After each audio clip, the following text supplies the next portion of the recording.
জুলাই সনদ বাস্তবায়নে গণভোটে একমত রাজনৈতিক দলগুলো মতভেদ সময় নিয়ে সনদটিকে গ্রহণযোগ্য দলিল করার তাগিদ প্রধান উপদেষ্টা। দেখছিলেন গ্রাউন্ড 7 সংবাদ শিরোনাম, এবার বিস্তারিত। জুলাই সনদ বাস্তবায়নে গণভোটের পক্ষে একমত হয়েছে প্রায় সব দলই, তবে কোন প্রক্রিয়ায় গণভোট হবে তা ঠিক করা যায়নি।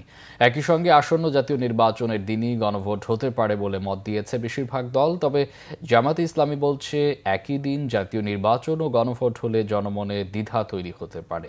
সেজন্য নভেম্বর-ডিসেম্বরের মধ্যে কোনো এক সময়ে গণভোটের প্রস্তাব দিয়েছে এই দলটি। নাবিল জাহাঙ্গীরকে সাথে নিয়ে দেখুন আমার করা একটি রিপোর্ট। বহুল আলোচিত জুলাই সনদের বাস্তবায়ন প্রক্রিয়া নিয়েই মূলত রবিবার রাজধানীর ফরেন সার্ভিস একাডেমিতে আবারও বৈঠকে বসে জাতীয় ঐক্যমত্য কমিশন। এতে যোগ দেন বিএনপি, জামাত, এনসিপি সহ প্রায় 30টি রাজনৈতিক দলের প্রতিনিধিরা। বৈঠক শেষে বিএনপির স্থায়ী কমিটির সদস্য সালাউদ্দিন আহমেদ বলেন, সংসদ নির্বাচনের দিন গণভোটে কোনো বাধা নেই। আগামী সংসদ গণভোটের রায় মানতে বাধ্য থাকবে বলেও জানান তিনি।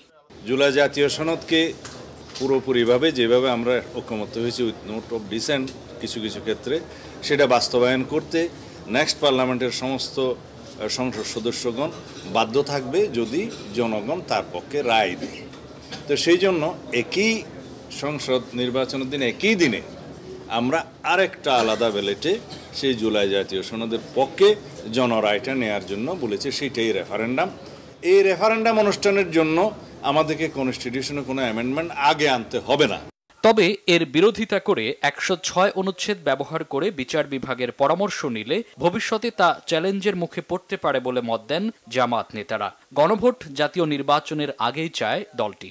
আমাদের অবস্থান যদিও আগে সংবিধান আদেশ ছিল, আমরা বলেছি হ্যাঁ, জাতির স্বার্থে দলীয় অবস্থানকে আমরা একটু মডিফাই করেছি, করে আমরা গণভোটের ব্যাপারে একমত হয়েছি।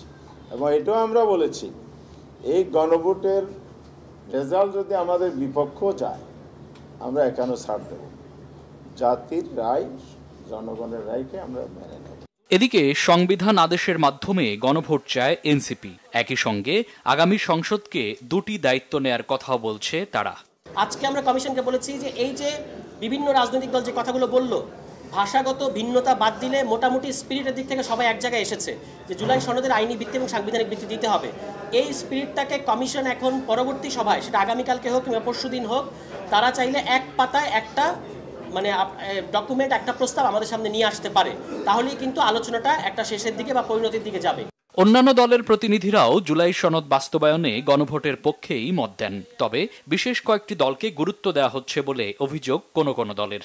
যদি আপনারা এই সমস্ত কনস্টিটিউশনাল বিতর্ক তুলে জুলাই সনদ বাস্তবায়নকে সংকট তৈরি করেন, তাহলে কিন্তু আর একটা গণ অভ্যুত্থান অনিবার্য হয়ে পড়বে। এই গণভোট কেউ কেউ কারো প্রস্তাবে ছিল আগে, কারো প্রস্তাবে ছিল একই জাতীয় নির্বাচনের দিনে। তবে মোস্টলি আমরা মনে করি যে জাতীয় নির্বাচনের দিনেই একই সাথে গণভোট হতে পারে। এই তিনটা দলকে এত গুরুত্ব দিলেন কিন্তু তাদেরকে একটা জায়গায় আনতে পারলেন না। এই ব্যর্থতা ডক্টর মোহাম্মদ ইউনূস স্যারের, যে তিনি তিনটা দলকে এত গুরুত্ব দেওয়ার পরে সেই তিনটা দল তাদের কথা শুনছে না। জনগণের সম্মতি নিতে গণভোটে সব দল একমত হওয়ায় এটিকে বড় ধরনের অর্জন উল্লেখ করে সংস্কার টেকসই করায় জোর দেন কমিশনের সহসভাপতি অধ্যাপক আলী রিয়াজ। জুলাই জাতীয় সনদ 2025 বাস্তবায়নের জন্য জনগণের অংশগ্রহণ নিশ্চিত করা, তাদের সম্মতির জন্য একটি গণভোট অনুষ্ঠানের ব্যাপারে সকল রাজনৈতিক দলই একমত হয়েছেন। আমরা অত্যন্ত আশাবাদী যে অন্যান্য বিষয়গুলোতেও আমরা রাজনৈতিক দলগুলোর মধ্যে ঐক্যমত্য গড়ে তুলতে পারব।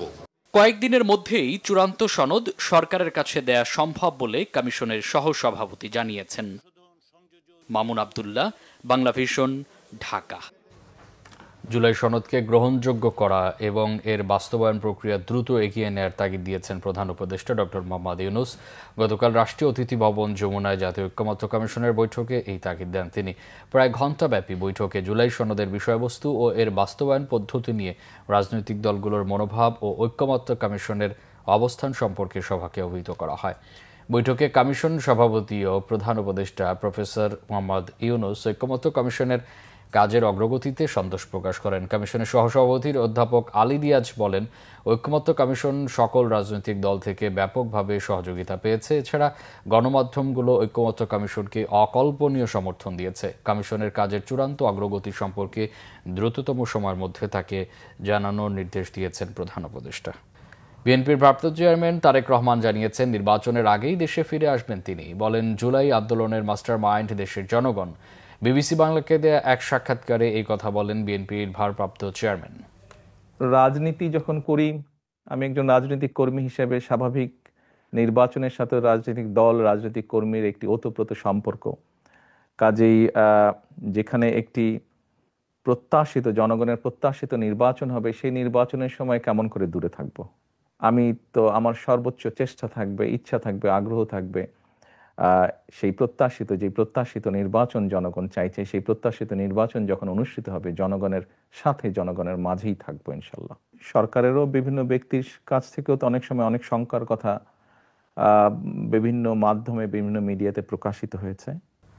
এই ছিল এখনকার মতো। পরের সংবাদ সকাল 11টায়। এছাড়া বাংলা ভিশন সংবাদ ও সংবাদ সংশ্লিষ্ট অনুষ্ঠান দেখতে ভিজিট করুন www.bvnews24.com ও facebook.com/banglavisionnews এবং সাবস্ক্রাইব করুন youtube.com/banglavisionnews।